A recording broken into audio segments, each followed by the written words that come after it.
Alrighty, folks, we're going to hopefully open your eyes to lots of possibilities. We're going to talk to the one and only Brian Adamson about how you, yes, you, can make more money without starting a traditional business. Brian, how you doing, buddy? This is a new mission for you, something you've been doing for quite a while, but now you are laser focused.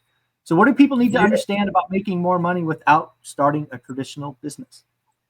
Yeah, so the thought came about, obviously, one, this is just the area of focus that I'm in. I'm helping people all over the world in this particular space right now. But two, because a lot of the time, over the years, you and I both have preached, and you even more so, about the importance of dry powder when going out and investing in real estate, right? And so oftentimes I think people, they hear that, but then they say, well, Mike's got relationships. Oh, Mike's got 20 plus years, and all the other people that are on here, they already, they don't know. Poor me, I'm just working my job and trying to save $100 a paycheck. And that's we're not knocking that, but there is a way to put some velocity in that process without really looking too far. A lot of the time I think as people think to make more money, they think that they need to start a traditional business, right? I need to go and, open up this or have this brick and mortar that, or start a Shopify store, etc. When the reality is, in today's world, you don't start a business, you make an offer. You don't start a business, you make an offer. You don't go out and get the accoutrements of a business. You don't go and buy a domain and a website and an office space and business cards. You don't do any of that. You first identify what's a problem that you can solve, who the people are that you can solve this problem for, and then you go make them an offer to see if it's viable. And after you've done that, and you've shown proof of concept and you validated the offer, then you may turn it into a business. As a matter of fact, I was just out in Philadelphia Thursday this week, and I was meeting with my business partner out there. We run this Purpose to Profits coaching program, teaching coaches and consultants how to, have 6-figure months, 6-figure days, and 7+ figure years. So we just started this thing as an offer, right? We go out there and we looking at the P&L. We spent like 20 grand to make 400 on this particular offer so far, right? And so we're like, I guess we can turn this thing into a business now, right? I mean, you spend 20 grand, you make 400. So I just say that to give real context in real time. Like, this is how you actually navigate this space called business now. It's not about how much front-end investment and getting all of these expenses. You should lead with revenue. Go out, create an offer that solves people problems. From that, understand how viable it is and is it worth your time. And then it's about going to trade market and put all the infrastructure in place. I like it. So let's break down what an offer is, because I think a lot of people hear this. They hear you make 400 grand by spending 20. It's a great 20x on your money. But maybe people don't really understand what an offer is. Now, obviously, your offer is focused on helping businesses, start, grow, and all of that. But let's talk about the basics. What's in an offer? If somebody's looking at what they know, what they have experience in, what are some things that they can pull on that would be part of an offer? Okay, so my definition of an offer is this. An offer is an opportunity for someone to pay you to fix their problem through your solution. Okay. I like that. An offer is an opportunity for someone to pay you to solve their problem through your solution. Okay. So essentially, an offer is the cure to someone else's problem. And inside of that offer are pieces and process to help them get there. Okay. So I always look at it from this perspective. Point A is where you pick them up from. Point C is where you're going to drop them off at. That's their payoff. Point B is the process and the journey of how I get them there. So the process could include the intellectual property that they need, the training, the skills that they may need to develop along the way. Then the frequency by which you administer that, whether that's on coaching calls, whether that's through consults, whether that's they go watch videos in a portal of some sort, right? And then, the time frame that it's going to take you to help them get from point A to point C. All of those elements become a part of your offer. Okay, so again, the offer is, again, you acknowledge a pain point. an area of opportunity. You've identified, or you as the creator of the offer have established a track record that you can or have gotten to point C multiple times, and likely others to point C. Yeah. There's a timeline to go from A, B to C, right? You highlight that. Is it a month? Is it a week? Is it a year, quarter, whatever? And then how you're going to do that via online portals or calls or whatnot. So, and again, this is, this could be, you could think about this. If you have an expertise in nearly anything, this framework of creating an offer really is not limited to only real estate. Well, obviously the world that we have both played in, but it can be put anywhere. Content creation, raising kids. It really could be really much. This offer could be pretty endless, right? 100%. So I like to call these location questions, right? So there's 4 location questions that everyone should ask themselves. The first one is, where am I? Where am I? Okay. Where am I means in my current context, whether that be in corporate America, whether that be in my business, like, where am I at? Have I become an expert at operations because I worked for a company for 20 years? Have I become an expert at sales because I've been doing that for some corporations for the last 20 years? If the answer is yes, then that's a good indicator that you can probably leverage that skill set outside of the corporate walls and help some small business as a fractional CMO, as a fractional COO, right? If you're great at operations, things of that nature. If you're a business owner, maybe you've been killing it at landscaping for 25 years. Well, if other people knew how to go out and procure long-term contracts and have recurrent revenue in their landscaping company, that would mean something to them. If you could go out and show other fellow landscapers that are in the process of growing and scaling how you were able to go out and procure repeatable business, that you know how to go and take down large subdivisions and contracts and all the rest of it, right? Many of them know how to cut grass, but they don't know how to grow their business. So asking that first question of where am I? The second question is, who am I? Okay. Who am I is your best opportunity at being successful in life, but it's also the most difficult question to answer sometimes. Okay. Because who am I forces us to look introspectively. Oftentimes we look at ourselves in the context that makes us fit into whatever mode that we're currently in, as opposed to stripping all of that down and looking introspectively and saying, what was the thing I was probably teased most about growing up that I do seemingly effortless than anybody else that I'm around? What is the thing that I'm most known for the people in my circle? If they were to call me, what's that thing? Right? What's the thing that I can talk about until I'm blue in the face? Right?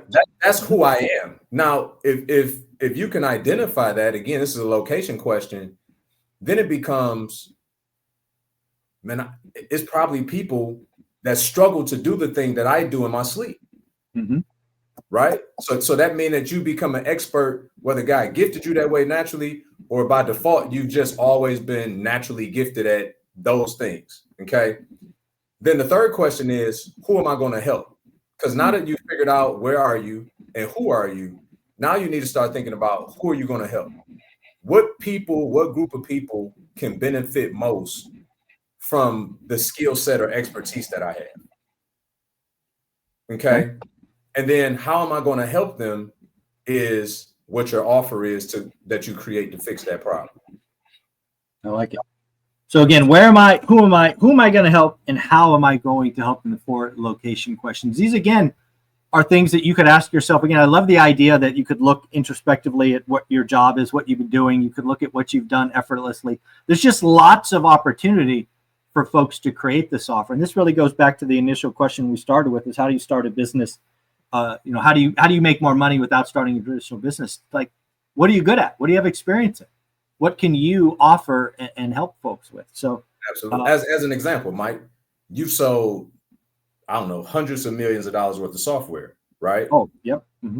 You could very easily, if you wanted to, right? I know you don't, but I'm just using you as an example. Sure. You could very easily target the Silicon Valley guys, right? And do consulting for their sales guys that would pay you to teach them how you were able to go out and do that. Because that's a different level of training than their job would offer. But they would know, if I paid Mike $30,000 to teach me how to 10x that investment in the form of my salary this year, if I could add an extra $300,000 onto my salary this year, then of course they would do that all day long. So a lot of the time we always look at, whether it's got to be crypto or I got to go and, start some other kind of business. It's like, no, you just need to start helping people with what they're struggling at and you're already good at. Yeah, no, you're absolutely right. One of the things I did in my career that I was pretty proud of is I took 3 products from 0 to $100 million. People would pay for that expertise, how you did it, what is the framework, all of that. There's no question that there would be value there. But let's step back to where I think a lot of people like me, again, you're the entrepreneur, I'm the employee. I begrudgingly, with your coaching, accept the entrepreneur label now. But let's go back to me being the employee. The one thing that I would have trouble with this, I love the location questions. I get it. It makes sense. Frankly, is pricing, right? How would I establish the fair value exchange? Do you have any thoughts or teachings on pricing, something like this? Yeah, that's a really good one, Mike. And it is particularly where people stub their toe most. So we like to use a framework of whatever outcome that we can get someone, we would normally divide that by 10, right? Okay. So if I can get you $100,000 payoff, then I shouldn't price this thing no less than $10,000. Right? Yeah. And at the end of the day, because for me, I spent 55 grand on a coaching program and I make 800,000 that first year from it. That's a pretty good win, right? Like everybody's happy. So like, and I've seen it historically, people very seldom will balk at paying you something that they get a 10x result from. And so most people may not have that empirical data yet based on them teaching someone, but they should have that based on their own success in life. Right? Yeah. If you built a portfolio of a couple hundred properties over the last 20 years, I like to think you probably could show somebody how to do that in half the time that you did it, probably. Yeah. Right. Yeah, so it's the cost associated with saving them half the time for twice the output. Oh, yeah. Yeah, there's no question if I could go back in time and know what I know now, we would be twice as big, twice as fast. Right? There's no question. This is always fun for me because again, you've helped me, offline. I've had other coaching, and this is where I just fall down. Right? You know that the stuff that I put out there and help with folks is nowhere near these kind of price points. So I would just tell people if they're looking at doing this, is really take this advice to heart. If it's 10x or 20x or whatever it is, I think a lot of people, myself included, maybe even the top of the pyramid, we don't appreciate how much value we have to give. And in underpricing something is really doesn't help anybody because I put a lot out there for free, and free is almost the worst price possible because you get all the distractions, you get all the pretenders, you get all the hate, and you don't really get anybody who's committed. And that's really what you need. If you're going to take somebody from A to C in this example, is you need commitment, you need discipline, right? If you pay, you pay attention, I've heard said. And I agree with all of this. I think there's a lot of folks who could create an offer from what they know or what they have experience in or what they're good at. And, I would challenge you to think bigger, right? I have a personal hang up on that, but that's why I think you work with guys like Brian to really see what's possible. Yeah, no, I appreciate that, Mike. And you spot on for a myriad of reasons, right? So as an example, I know anything that you do that you put your hands or your name to, that it's a first-class experience, right? Whether it be the ORAD celebration, the communities, the merch, whatever you do, you're going to do it with excellence. That costs something, right? Oh. And you, unlike most, would do that out of pocket.